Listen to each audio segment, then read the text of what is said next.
Circuit की कुछ सावधानियों के बारे में चर्चा करेंगे कि सीरीज सर्किट में क्या क्या सावधानियां रखनी पड़ती है।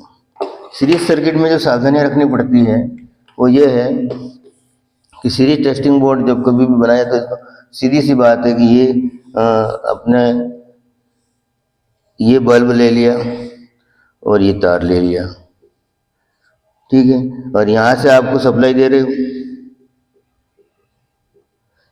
एक फेस की और यहाँ आप टेस्ट कर रहे हो सीरीज।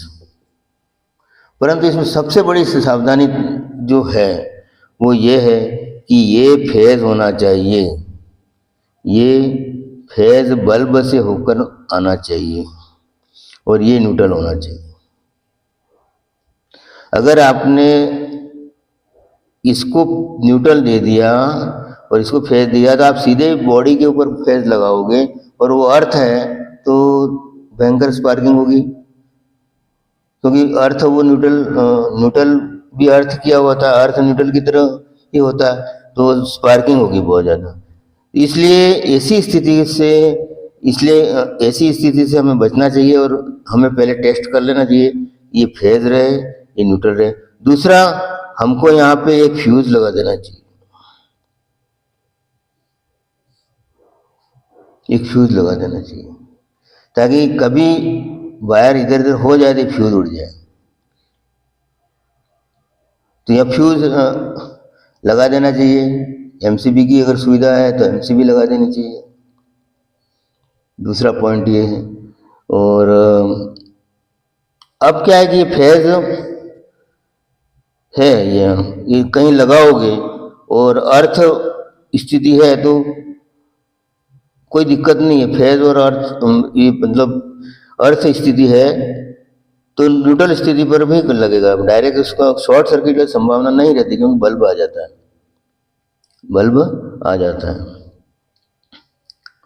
तो ये डायरेक्ट अगर फेज दे दोगे तो शॉर्ट सर्किट हो जाएगा, अभी शॉर्ट सर्किट की संभावना नहीं रहती। और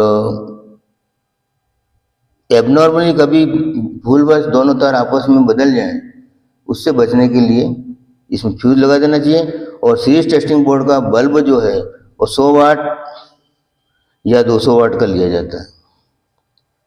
ये 3 सावधानियों के बारे में हमने चर्चा की। आगे हम इस सर्किट को तैयार करेंगे। अब यहाँ पर हम ओम के नियम के अनुसार V = IR जो होता है तो उसको हम एक वोल्टेज ट्रायंगल बना करके भी समझ सकते हैं, VIR। तो इस तरह से 3 फार्मूला आसानी से याद किए जा सकते हैं। V = IR volt, I = V/R ampere और R = V/I ओम। और वहीं पावर के संदर्भ में पावर ट्रायंगल के रूप में P = VI होता है वाट में, V = P/I वोल्ट में होगा और I = P/V एम्पियर होगा। इस तरह से 6 फार्मूले हम आसानी से इन दोनों ट्रायंगल से याद कर सकते हैं। इसके अलावा जो उपकरणों की डिज़ाइन वगैरह होती है उसमें भी हम इस चीज़ का ध्यान रखते हैं कि जैसे P = VI होता है और सभी उपकरण 200 जो सिंगल फेज के हैं वो कांस्टेंट वोल्टेज पे कार्य करते हैं 250 वोल्ट। तो V कांस्टेंट माना है तो P = I, यानी जितना ज़्यादा वाट होगा उतनी ही ज़्यादा एम्पियर होगी। दूसरे संदर्भ में हम ये देखें P = VI होता है और P = V और V/R होता है। तो R जो होगा वो होता है V²/P, R V²/P होगा। और P के संदर्भ में हम V कांस्टेंट माने तो ये R जो हो जाएगा वो 1/, प्रोपोर्शनल टू 1, उल्टा अनुपात में 1/P होता है। यानी जितनी ज़्यादा धारा होगी उतनी ही ज़्यादा शक्ति होगी उपकरण की, और उस उपकरण का जो प्रतिरोध है, शक्ति ज़्यादा होगी तो उस उपकरण का प्रतिरोध है वो कम होगा, तभी वो धारा को ले जा सकता है। ठीक।